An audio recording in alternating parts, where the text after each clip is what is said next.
Assalamualaikum warahmatullahi wabarakatuh. A'udzu billahi minasyaitonir rajim. Bismillahirrahmanirrahim.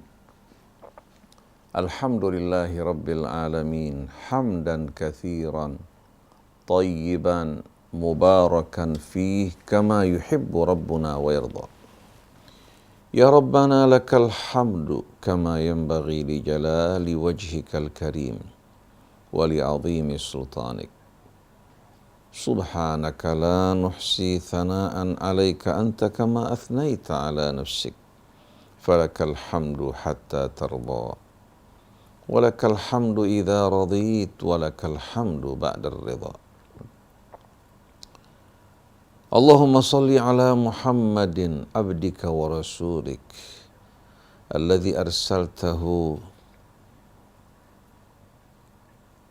ilaina hadiyan wa mubashiran wa nadhira waj'altahu rahmatan lil alamin. Salawatu Rabbi wa salamuhu alaihi wa ala alihi wa sahbihi wa man ihtada bihadihi ila yaumiddin. Rabbana atina min ladunka rahmah wa hayyi' lana min amrina rasyada. Rabbana zidna ilman wa alhiqna bis salihin. Allahumma hdina subulas salam wa akhrijna birahmatika wa lutfika minadh dhulumati ilan nur wahdina ila siratikal mustaqim. Wahfadhna wa'asimna an makaidi syaitan. Wahassinna ya Rabbana bitaqwak wa ahitna bilutfika wa riayatik wa nastahfidhuka dinana wa anfusana wa ahlana wa dhurriyyatina wa ikhwanana wa akhwatina wa baladana hadha ya Rabb. Waj'alna wa iyyahum jami'an fi kanafika wa iyadhik wa jiwarik wa iyadhik min kulli syaitanin marid wa jabbarin anid wa dhi ainin wa dhi baghin wa min syarri kulli dhi syarr innaka ala kulli syai'in qadir. Allahumma ahitna bittaqwa wal istiqamah wa a'idna min mujibatin nadama fil hal wal ma'al innaka sami'ud du'a. Amma ba'du, para ikhwan akhwat yang dirahmati Allah. Pada renungan kita yang lalu, Allah Subhanahu wa ta'ala memerintahkan kita semua untuk menjaga amanat, baik itu amanat Allah yang Allah amanatkan pada kita semua, itu kehidupan kita dan seluruh potensinya, umur kita, kesehatan kita, kekuatan kita, ilmu kita, harta kita. Bukankah semua itu dari Allah, merupakan amanat yang Allah titipkan pada kita semua. Allah Subhanahu wa ta'ala menjadikan kita sebagai khalifahnya, memberikan kita kebebasan, berkehendak, berfikir, dan mengambil keputusan.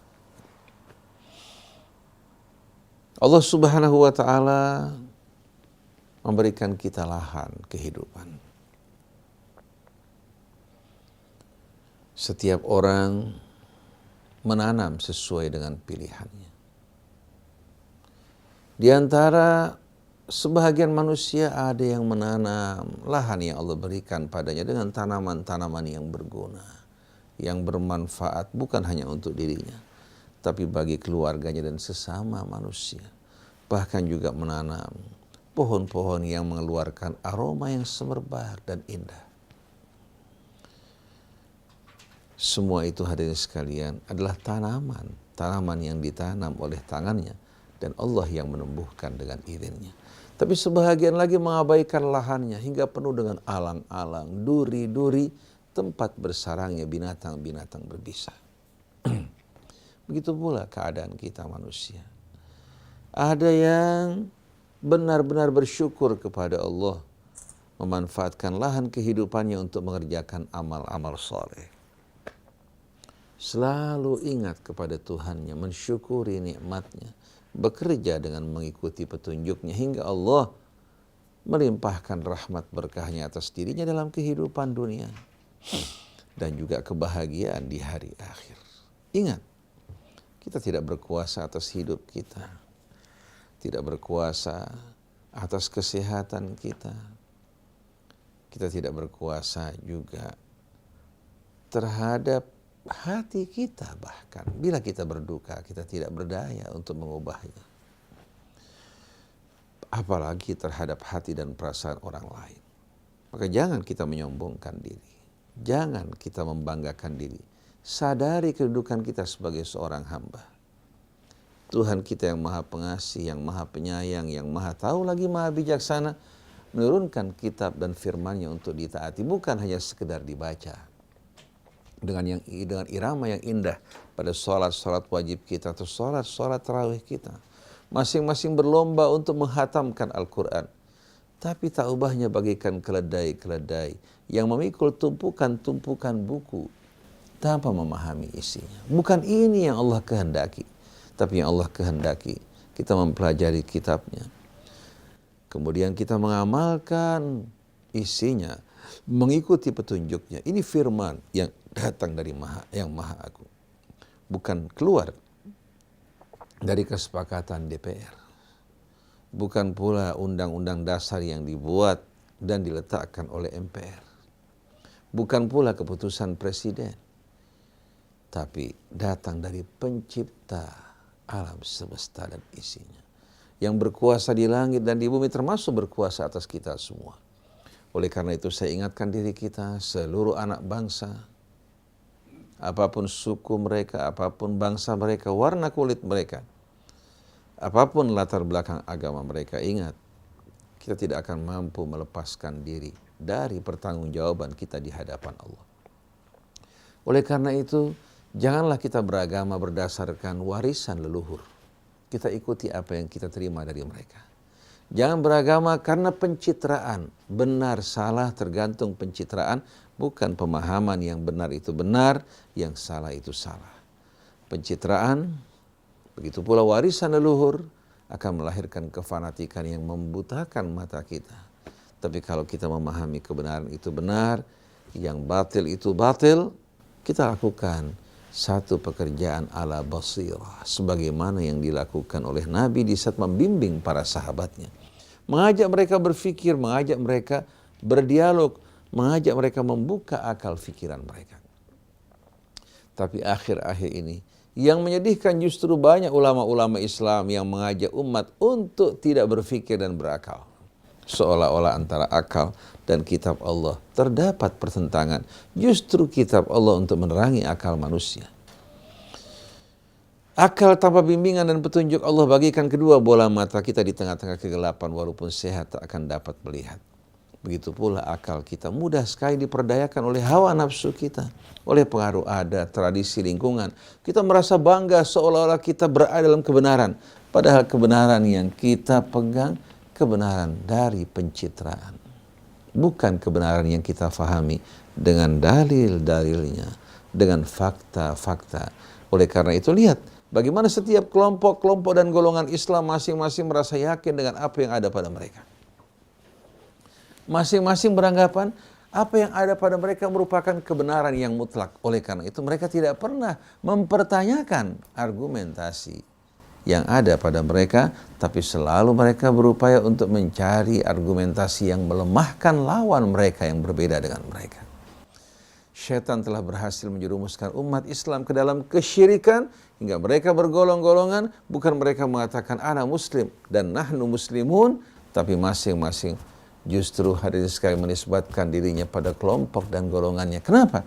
Karena kebenaran yang difahami kebenaran dari pencitraan atau buah pencitraan, bukan kebenaran yang difahami. Agama yang diikuti merupakan agama yang palsu.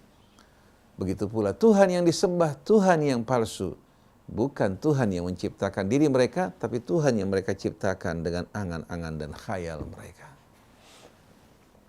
Oleh karena itu, marilah kita kembali kepada Allah. Kembali kepada kitab suci Al-Quran sebagai tolok ukur kebenaran yang tidak meragukan. Apa yang sesuai dengan Quran benar, yang tidak sesuai batil tidak meragukan. Jangan benar salah diukur dengan golongan A, golongan B, atau dengan pandangan-pandangan kita. Pandangan kita harus dikembalikan kepada Al-Quran. Baik itu doktrin-doktrin ajaran yang ada pada kelompok Syiah, kelompok Sunnah, kelompok Salafi, kelompok Mu'tazilah, kelompok manapun juga. Tidak ada sakralitas. Tidak ada jaminan akan kebenaran mereka kecuali di saat mereka menyesuaikan diri mereka, pendapat mereka dengan kitab Allah. Oleh karena itu cukup sudah kita menjadi permainan syaitan. Cukup sudah kita diombang-ambingkan oleh hawa nafsu kita. Cukup sudah kita dibutakan, ditulikan oleh kefanatikan kita. Mari kita bersatu dalam Islam. Islam, ajaran yang langsung turun dari Allah. Sedangkan doktrin-doktrin kelompok, golongan, dan lain sebagainya bersumber dari benak manusia yang bisa benar, bisa salah. Sebagai bukti kesalahannya, masing-masing mengklaim bahwa diri mereka yang benar. Mereka memperjuangkan apa yang mereka terima dari orang-orang tua mereka, dari lingkungan mereka. Kalau berbeda langsung mereka ingkar. Walaupun yang mereka ingkari kebenaran. Yang cocok mereka acungkan jari mereka walaupun itu bertentangan dengan kebenaran. Oleh karena itu, kebenaran yang sebenarnya al-haqqu mir rabbik. Kebenaran yang sebenarnya dari Tuhanmu. Fala takunanna minal mumtarin. Jangan sekali-kali engkau tergolong dari orang yang merugi. Jadi ikhwan akhwat yang dirahmati Allah. Allah memerintahkan kita semua untuk betul-betul menyerahkan amanat kepada ahlinya. Innallaha ya'murukum an tu'addul amanati ila ahliha. Allah Subhanahu wa taala memerintahkan kalian untuk menyerahkan amanat kepada ahlinya. Kita harus menyadari pertama kedudukan kita sebagai hamba dan makhluk. Allah sebagai Khalik dan pencipta. Allah yang menitipkan hidup ini sebagai amanat bagi kita. Maka kita taati Allah. Ikuti bimbingan petunjuknya sebagaimana yang Allah perintahkan kepada kita. Begitu pula untuk menjaga amanat Allah Subhanahu wa ta'ala. Untuk melaksanakan betul-betul bimbingan dan petunjuk Allah agar tidak melenceng. Maka dalam segala hal kita harus menyesuaikan sikap kita dengan keridhaan Allah dan petunjuk. Sebagaimana semua kita tahu bahwa Allah Subhanahu wa ta'ala melalui kitabnya dan Nabi melalui sunnahnya memerintahkan kita untuk menjaga, memelihara 5 hal. Itu disepakati oleh seluruh ulama Islam, apapun golongan mereka. Yang dinamakan al-masalih al-khams. 5 maslahat yang amat betul-betul fundamental yang harus dijaga. Ini disepakati oleh umat Islam seluruhnya tidak berbeda. Yang pertama, hifdzuddin, memelihara agama. Menjaga, memelihara agama ini merupakan hal yang paling utama. Karena selamat dan tidak selamatnya kita tergantung kebenaran agama dan sikap kita dalam menjaganya. Hingga Allah mengatakan, wala tamutunna illa wa antum muslimun, jangan kalian mati kecuali dalam keadaan muslimun. Bukan wala tamutunna illa wa antum syi'iyun, wa antum sunniyun, wa antum salafiyun. Gak ada sama sekali hadirin sekalian. Islam, agama yang dibawa oleh para nabi, para rasul hingga sampai pada nabi kita. Yang artinya esensinya mengajak kita menyatu bersama seluruh alam raya dan isinya, menyembah Allah Subhanahu wa ta'ala dan menyesuaikan kehidupan kita dengan peraturan dan petunjuk yang datang dari Allah sebagaimana Allah telah mengatur langit dan bumi dengan penuh kebijaksanaan. Itu esensi Islam. Ini ajaran yang dibawa oleh para nabi, para rasul yang mengajak kita hanya menyembah Allah dan tidak mempersekutukannya dengan sesuatu. Oleh karena itu, untuk menjaga agama kita diperintahkan memilih wali-wali dan pemimpin juga dari orang yang seagama dengan kita, yang seiman dengan kita. Mana mungkin orang yang berbeda agama akan menjaga agama kita? Akan menghalalkan yang dihalalkan Allah, akan mengharamkan apa yang diharamkan Allah, akan memerintahkan apa yang diperintahkan Allah, akan melarang apa yang dilarang Allah. Mustahil orang yang berbeda agama akan melakukan hal tersebut. Oleh karena itu dengan tegas Allah berfirman, ya ayyuhalladzina amanu la tattakhidul kafirina awliya'a min dunil mu'minin. Wahai orang yang beriman, jangan kalian mengangkat orang-orang kafir sebagai wali-wali di luar orang yang beriman. Aturiduna an taj'alu lillahi alaikum sultanan mubina. Apa kalian ingin memberikan jalan atau membuka jalan bagi Allah untuk menghukum kalian, menyiksa kalian, membinasakan kalian? Ini ancaman dari Allah Subhanahu wa ta'ala. Bagaimana Allah ingatkan kita bahwa orang-orang yang berbeda agama dengan kita, mereka punya loyalitas yang berbeda. Kita dilarang untuk mengganggu mereka dengan keimanan mereka, tapi mengangkat mereka sebagai pemimpin kita haram, bahkan bisa menjerumuskan orang ke dalam kemurtadan. Ini nas Al-Quran. Anda mau terima silahkan, tidak mau terima bukan kewajiban saya untuk memaksa. Kewajiban saya hanya menyampaikan, suka tidak suka tidak penting bagi saya. Yang penting saya memperhatikan keridhaan Allah dan menjalankan perintah-perintahnya untuk menyampaikan kepada manusia. Allah dalam surat Al-Imran mengatakan, ya ayyuhalladzina amanu la tattakhidhu bitanatan min dunikum la ya'lunakum khabara. Waddu ma anittum qad badatil baghdha'u min afwahihim wa ma tukhfi suduruhum akbar qad bayyana lakumul ayati in kuntum ta'qilun. Wahai orang-orang yang beriman, jangan kalian angkat orang-orang kepercayaan yang kalian pilih sebagai pembantu pemimpin kalian dari orang di luar agama kalian.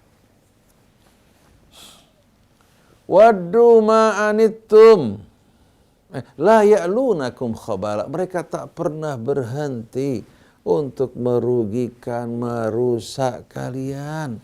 Waddu ma anittum. Mereka berharap kalau kalian binasa.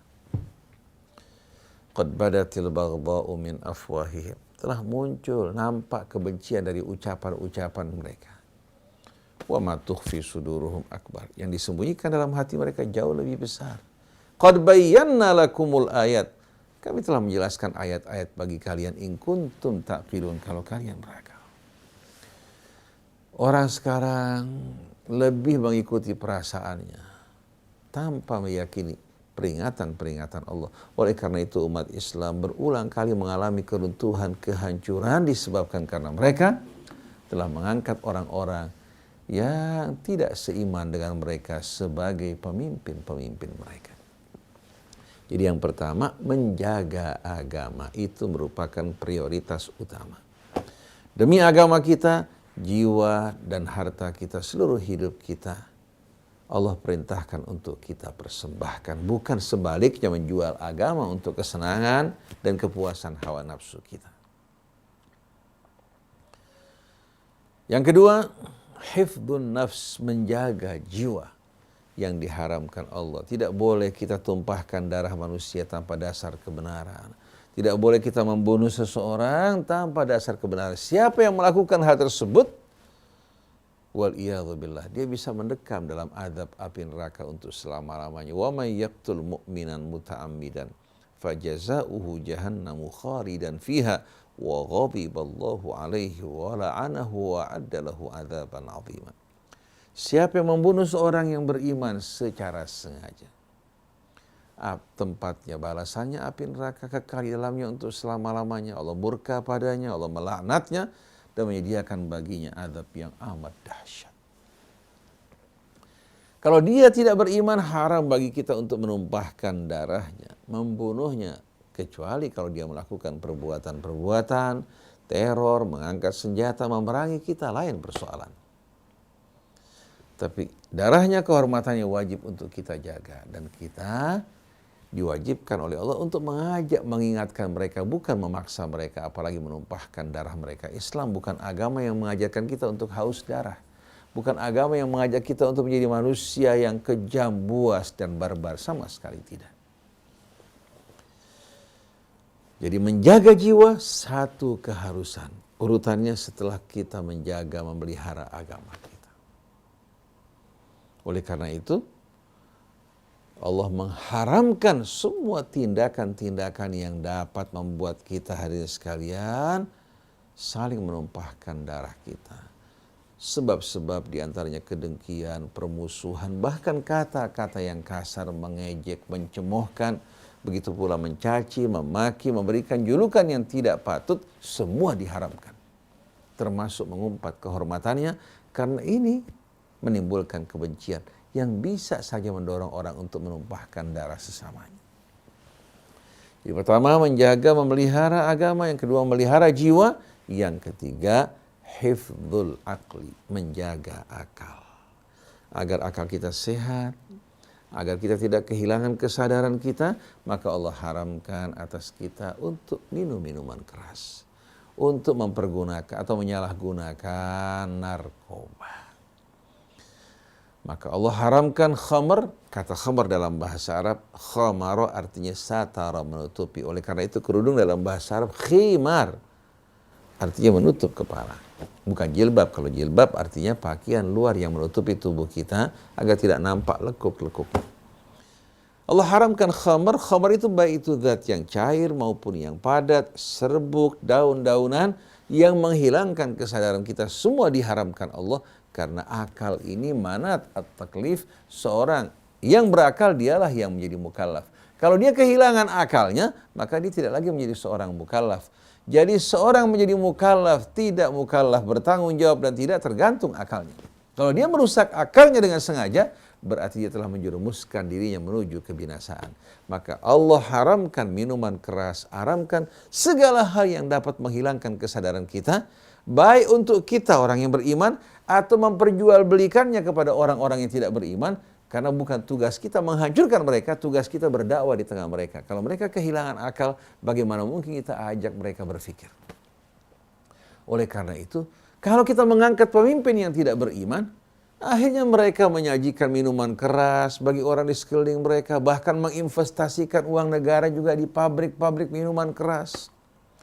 Juga termasuk prostitusi, lokalisasi, dan lain sebagainya. Bagi mereka tidak haram. Yang haram bagi kita, tidak haram bagi mereka. Oleh karena itu, untuk menjaga agama, menjaga jiwa, menjaga juga akal, dibutuhkan pemimpin yang beriman, yang bertakwa kepada Allah, bukan pemimpin yang menjual bangsa, negaranya, dan menghilangkan kesadaran rakyatnya. Yang keempat, hifdzun nasal, an-nasal, artinya menjaga keturunan, kehormatan dan keturunan. Oleh karena itu, untuk menjaga kehormatan dan keturunan kita, Allah haramkan perbuatan zina yang membuat anak keturunan manusia tidak lagi jelas dan orang-orang tua tidak bertanggung jawab terhadap anak. Oleh karena itu Allah haramkan al-fawahisha ma dhahara minha wa ma batan. Allah haramkan perbuatan keji yang nampak maupun yang tersembunyi. Dan Allah haramkan semua hal yang bisa menjerumuskan orang ke dalam perbuatan keji. Nah, minuman keras yang menghilangkan kesadaran manusia ini bisa menjerumuskan orang ke dalam perbuatan keji. Maka kewajiban para pemimpin bagaimana untuk membersihkan lingkungan, baik itu media sosialnya, siaran-siaran televisinya, demikian pula pergaulan masyarakatnya dari hal-hal yang bisa menjerumuskan manusia ke dalam perzinaan, ke dalam perbuatan-perbuatan keji yang merusak kesehatan hidup mereka dan juga kebersihan anak-anak keturunan mereka. Yang kelima, hifdzul mal, menjaga harta. Allah melarang kita menghambur-hamburkan harta kita secara sia-sia, secara boros, bukan pada tempatnya. Padahal dapat dipergunakan untuk hal-hal yang bermanfaat bagi diri kita, keluarga kita, masyarakat. Allah berfirman, وَلَا تُبَذِّرْ تَبْذِيرًا إِنَّ الْمُبَذِّرِينَ كَانُوا إِخْوَانَ الشَّيَاطِينَ. Jangan kalian hambur-hamburkan harta kalian. Sesungguhnya orang yang suka menghambur-hamburkan harta mereka adalah saudara-saudara syaitan. Wa kana syaitanu li rabbih kafura, dan syaitan amat ingkar terhadap Tuhannya. Orang yang suka menghambur-hamburkan uang, orang yang akan menyesal. Orang yang akan betul-betul pedih kalau teringat apa-apa yang pernah dibuang pada saat dia jatuh miskin. Orang yang seperti ini tidak akan maju, tidak akan jaya, tidak akan kaya, dan tidak ada keberkahan dari Allah. Kecuali di saat dia menginfakkan hartanya di jalan Allah untuk membantu sesamanya. Jadi, mana yang kita pilih? Mengikuti petunjuk Allah atau menjadi saudara-saudara syaitan yang ingkar dan kafir? Oleh karena itu, kita kalau memiliki harta, datang masuk maling ke rumah kita, kita berkelahi, kita bunuh dia, kita tidak terkena tanggung jawab. Kalau dia membunuh kita, kita mati dalam keadaan syahid. Man mata duna malihi mata syahida. Yang mata membela hartanya mati dalam keadaan syahid. Tapi kalau korupsi, dari hasil korupsi kita dapat itu bukan harta kita, itu milik rakyat, milik masyarakat yang kita curi dengan cara yang tidak benar. Jadi ada 5 hal yang mesti dijaga dengan mengikuti amanat dan petunjuk Allah, menjaga agama kita. Karena agama ini yang menghubungkan antara kita dengan Allah dan juga menghubungkan kehidupan kita, perilaku kita, sepak terjang kita sesuai dengan petunjuk dan keridhaan Allah. Yang kedua menjaga jiwa, yang ketiga menjaga akal, yang keempat menjaga kehormatan dan keturunan, yang kelima menjaga harta kita. Kalau umat Islam betul-betul menjaga kelima hal ini, niscaya mereka akan berjaya. Tidak mungkin hari ini sekali mereka akan dikalahkan dalam seluruh sektor dan aspek kehidupan. Nah, Allah ingatkan dalam ayat yang kita baca, itu pada ayat 58, innallaha ya'murukum an tu'addul amanati ila ahliha. Sesungguhnya Allah memerintahkan kalian untuk menyampaikan, menyerahkan amanat kepada ahlinya. Dalam arti yang luas, di mana hidup kita adalah amanat.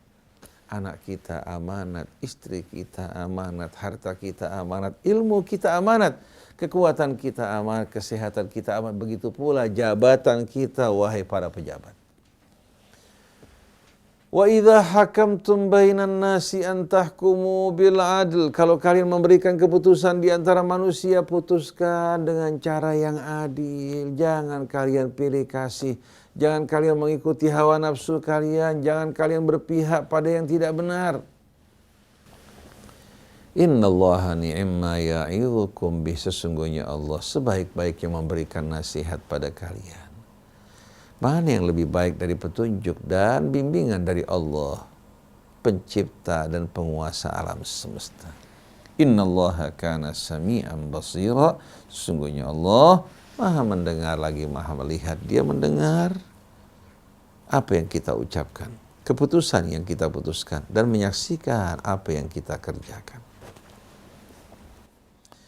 Ya ayyuhalladzina amanu ati'ullaha wa ati'ur rasula wa ulil amri minkum. Wahai orang-orang yang beriman, taati Allah.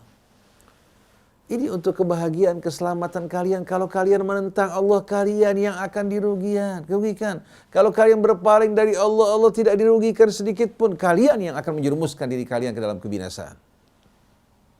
Wa ati'ur rasul, dan taati Rasul yang Allah utus sebagai tauladan bagi umat manusia, bukan hanya bagi satu kelompok dan golongan, tapi tauladan bagi semua umat manusia yang beriman pasti akan menyambut dan meladani Nabi kita Muhammad sallallahu alaihi wasallam.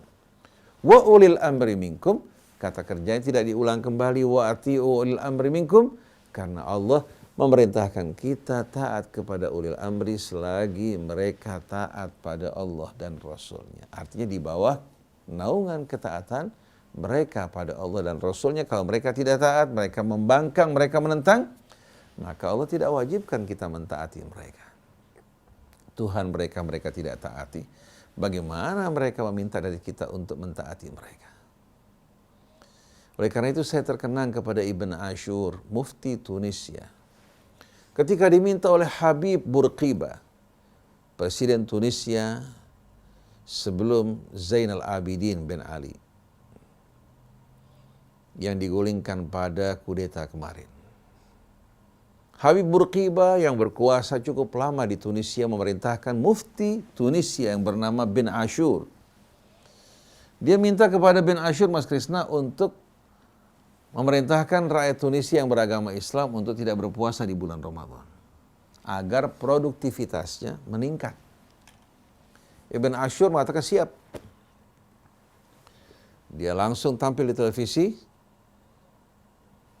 Dia berbicara di tengah-tengah umat setelah menyebutkan nama Allah Subhanahu wa taala, berselawat pada nabinya, membacakan ayat yang memerintahkan berpuasa, kemudian dia mengatakan, wahai warga Tunisia, Habib Bourguiba, Presiden Tunisia merintahkan saya untuk mengatakan pada kalian tinggalkan puasa di bulan Ramadan agar produktivitas kalian meningkat. Sedangkan Allah dalam kitabnya memerintahkan kalian untuk melakukan ibadah siyam.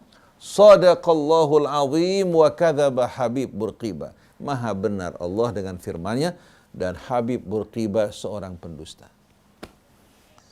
Jadi bin Ashur sengaja menerima karena takut kalau sampai diserahkan pada orang lain akan apa?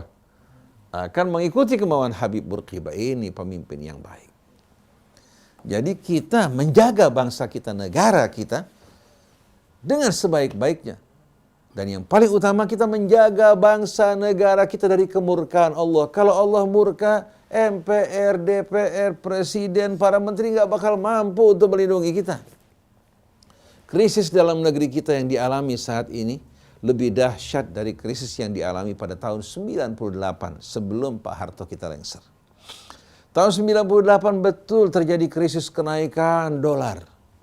Tapi pada saat itu orang-orang di Indonesia masih dapat berdagang, berusaha, bahkan mereka yang mengekspor barang mereka justru mendapatkan keuntungan yang sebesar-besarnya. Dari hasil ekspor mereka uang yang masuk perdagangan menggeliat.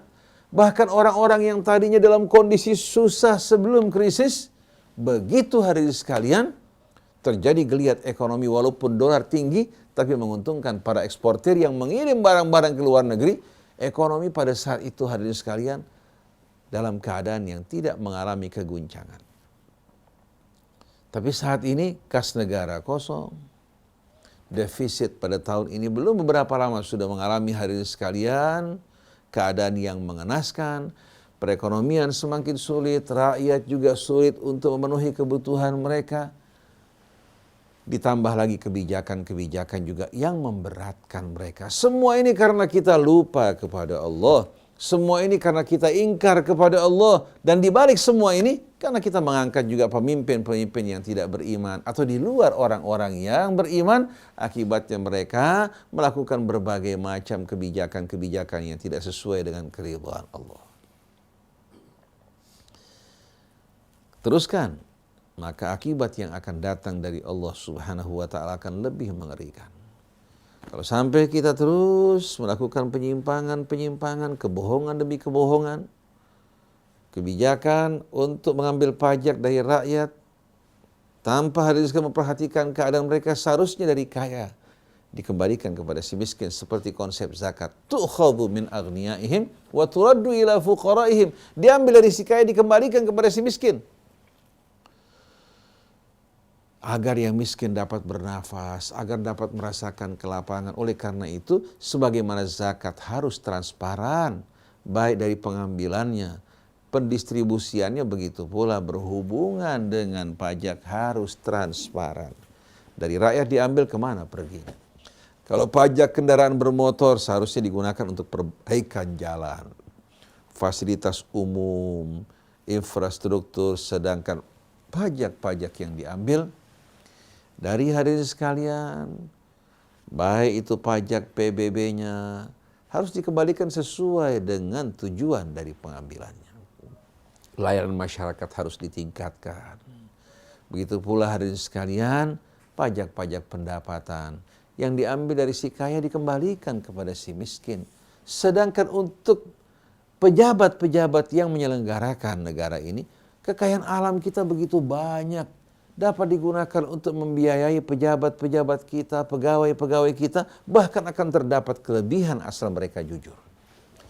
Tapi sayangnya pejabat-pejabat sendiri kebanyakan tidak melaporkan kekayaan mereka, sedangkan rakyat diperintahkan untuk melaporkan kekayaan mereka.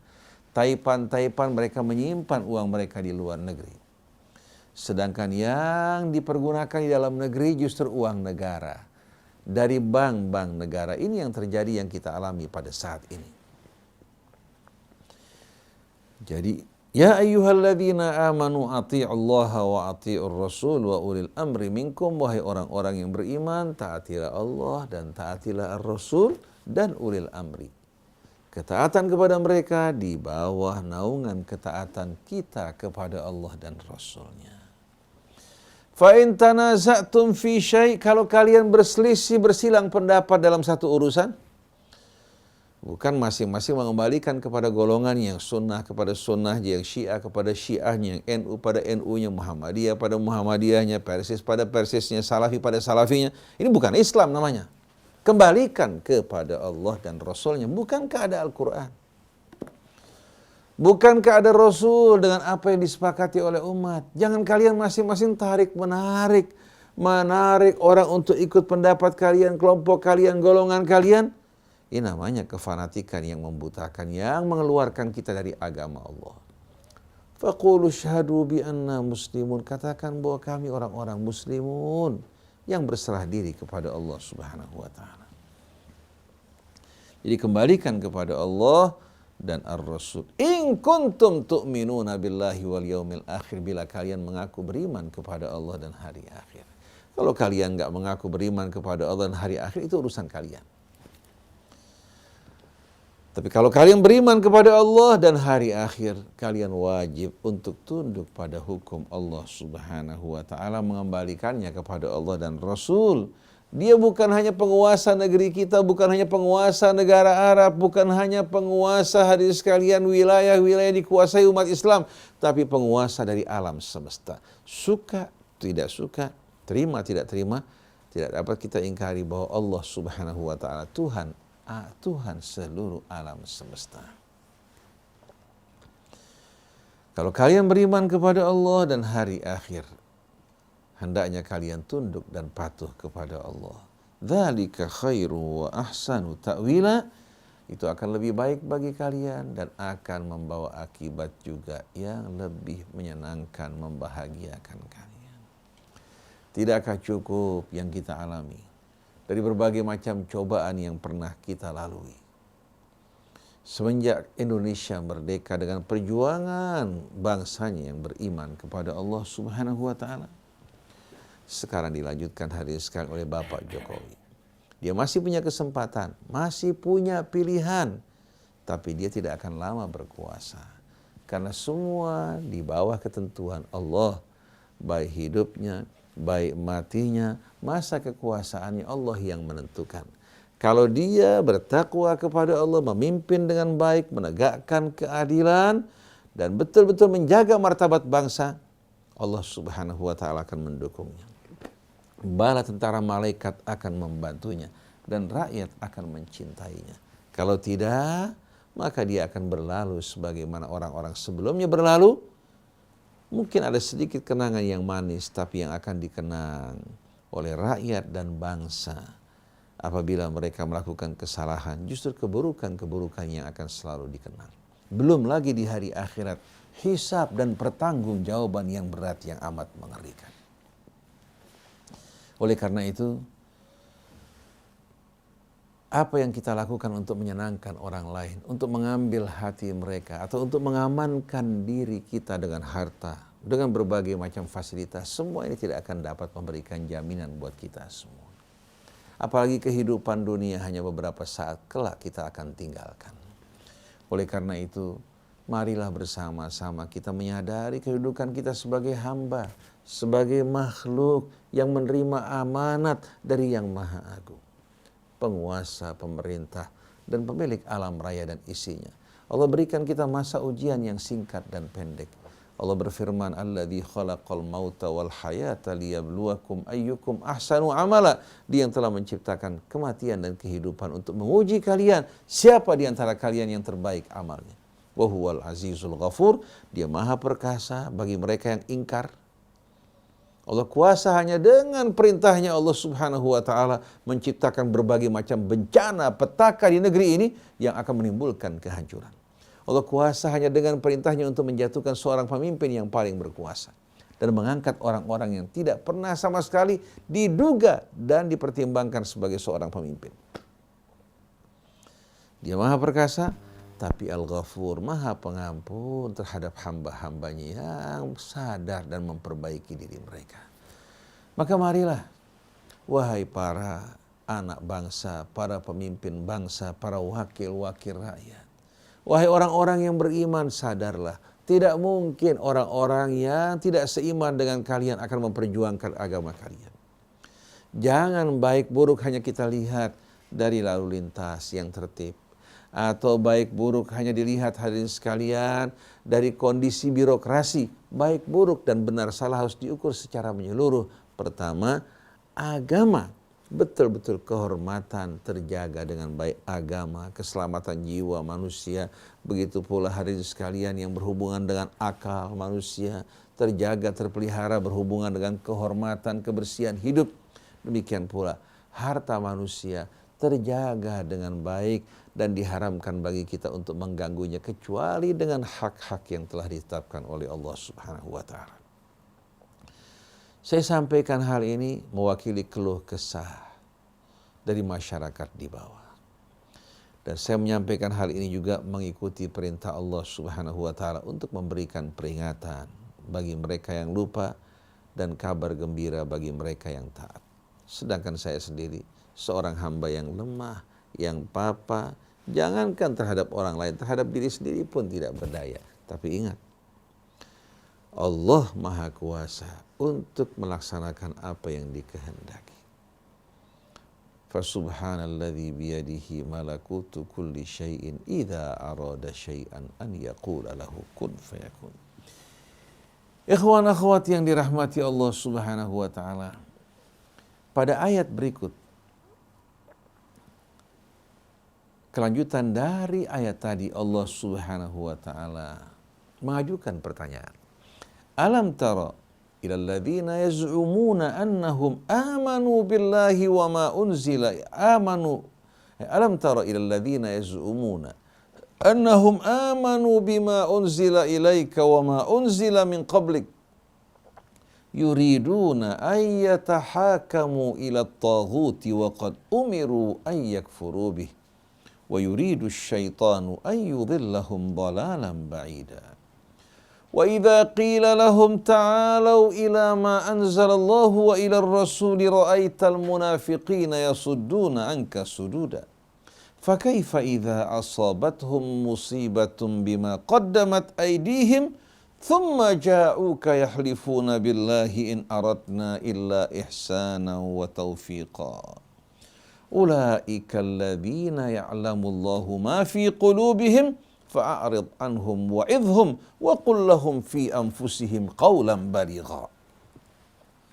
Allah mengajukan pertanyaan, apakah engkau tidak melihat kepada mereka yang mengaku-ngaku bahwasannya mereka beriman kepada kitab yang diturunkan kepadamu wahai Rasulullah, wa ma unzila min qablik, dan beriman juga kepada kitab yang diturunkan sebelum engkau. Yuriduna an yatahakamu ila taghut, mereka justru ingin menghakimi urusan mereka bukan kepada Allah sebagaimana perintah Allah, justru mereka menghakimi urusan mereka kepada taghut, kepada selain Allah, kepada rujukan-rujukan, referensi-referensi dan wali-wali selain dari Allah.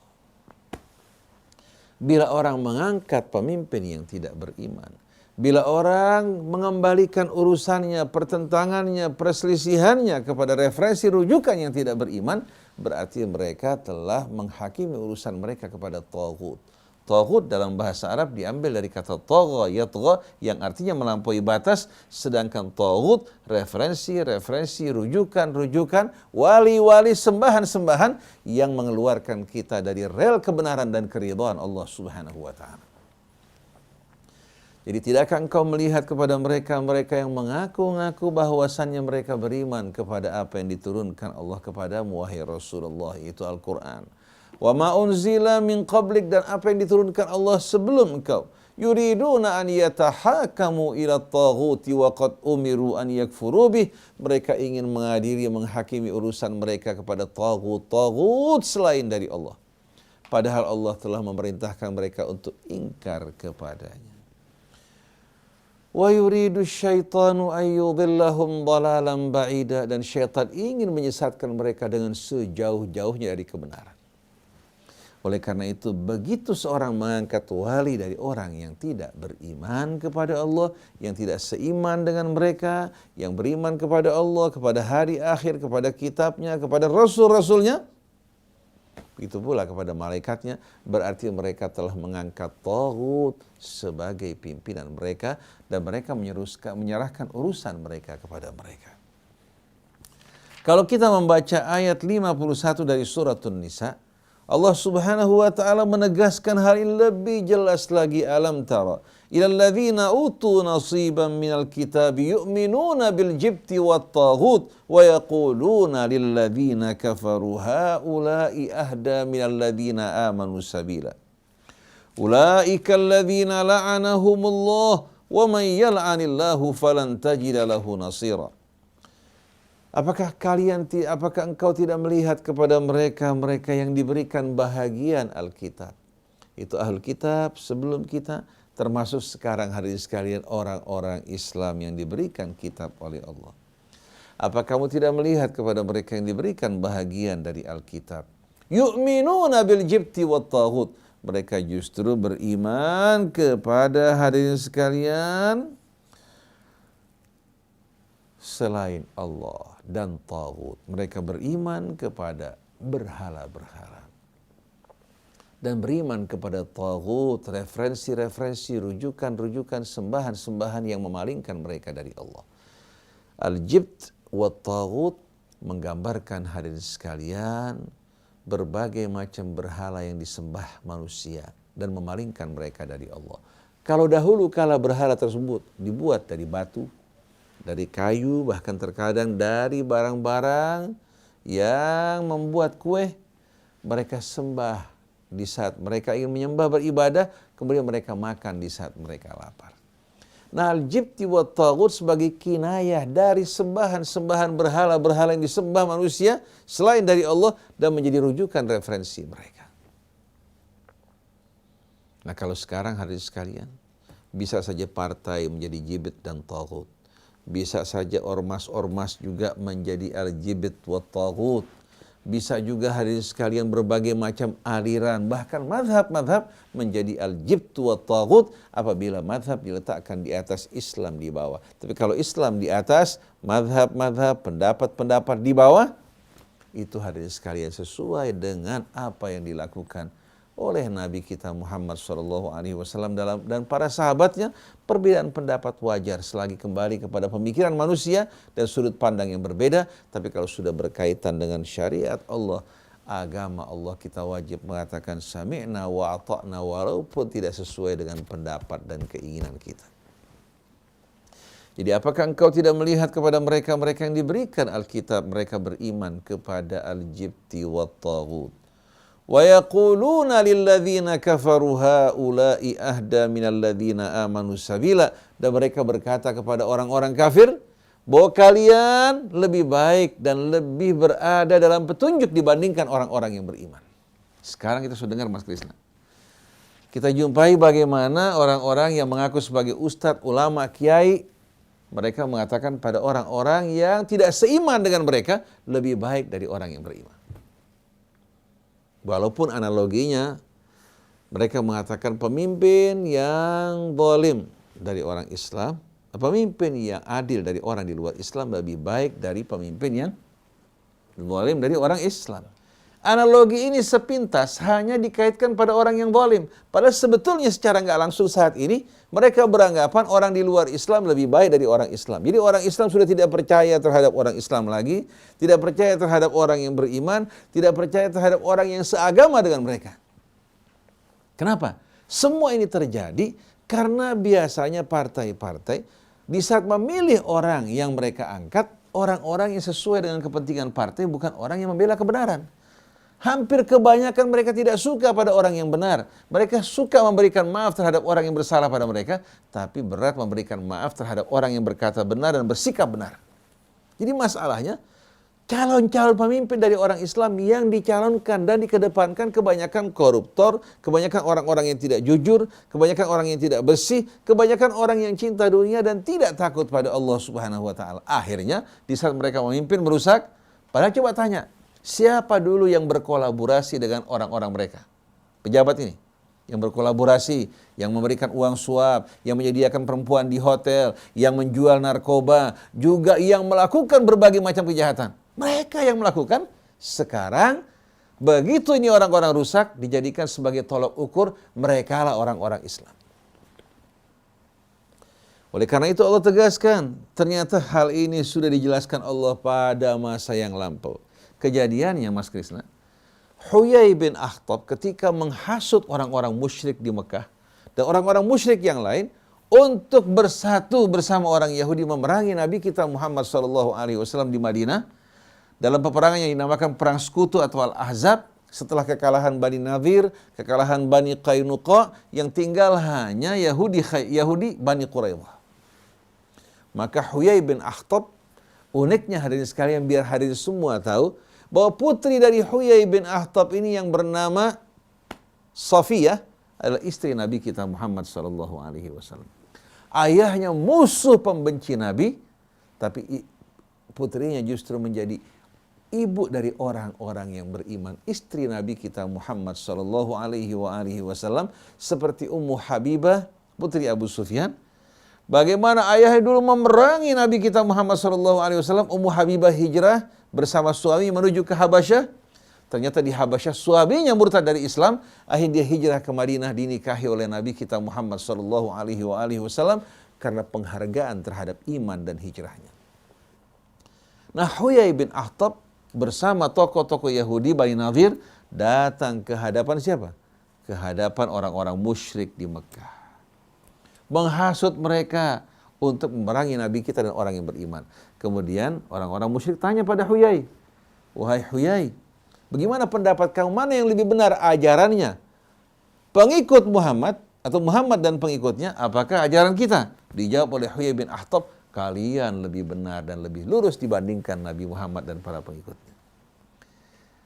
Padahal mereka tahu bahwa mereka ini penyembah berhala. Mereka semua orang-orang yang mempersekutukan Allah. Sedangkan orang-orang Yahudi tidak menyembah berhala. Kenapa? Karena kebencian terhadap Nabi Muhammad mengingkari kebenaran.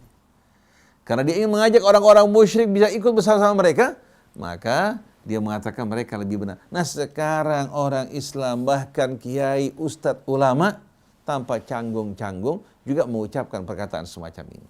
Jadi apakah engkau tidak melihat kepada mereka-mereka yang diberikan bahagian Alkitab, mereka beriman kepada al-jibti wa taghut, kepada sembahan, referensi, rujukan selain dari Allah. Wa qad umiru an yakfuru bih, padahal mereka telah diperintahkan untuk ingkar kepadanya.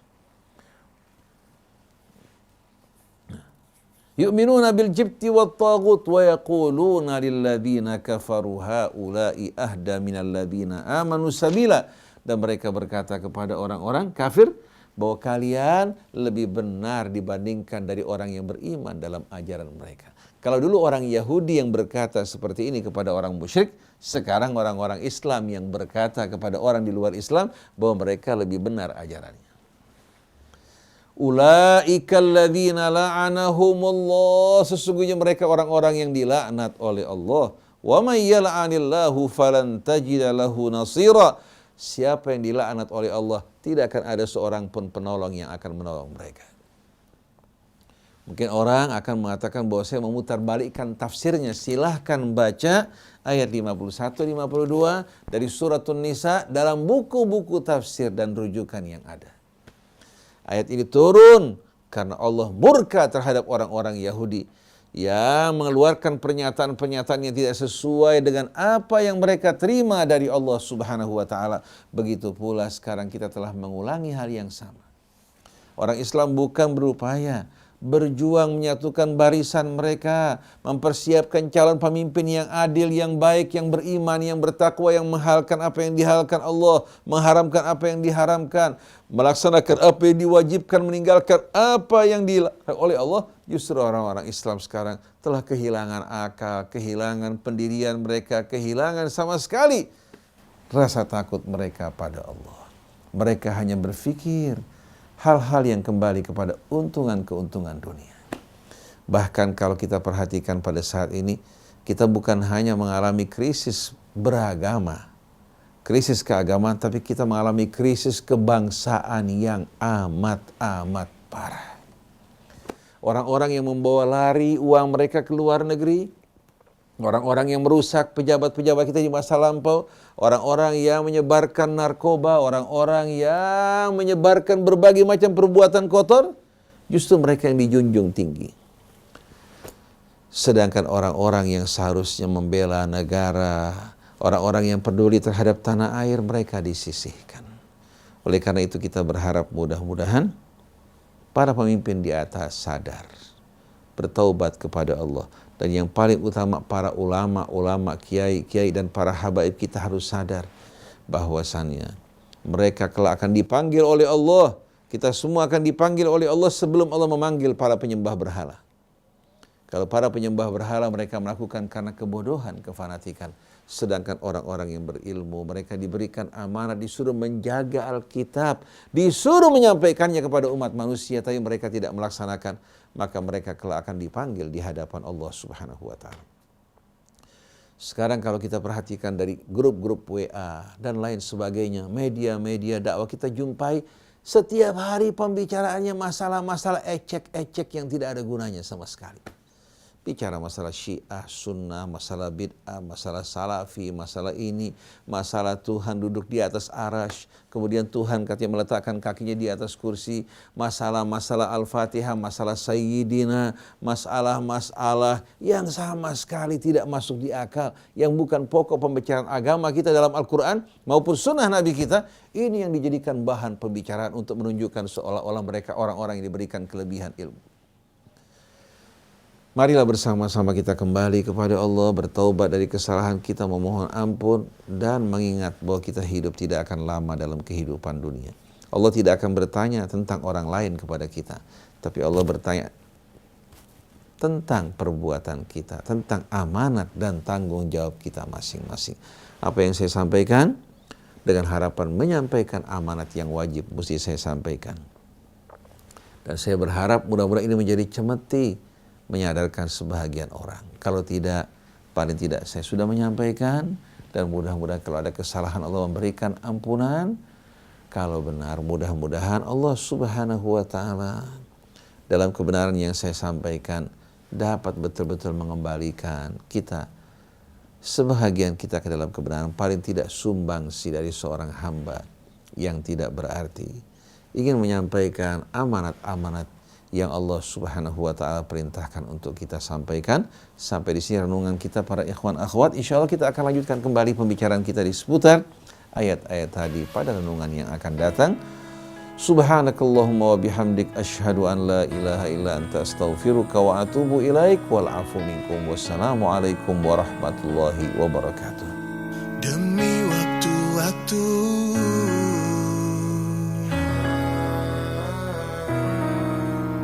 yang telah berlalu,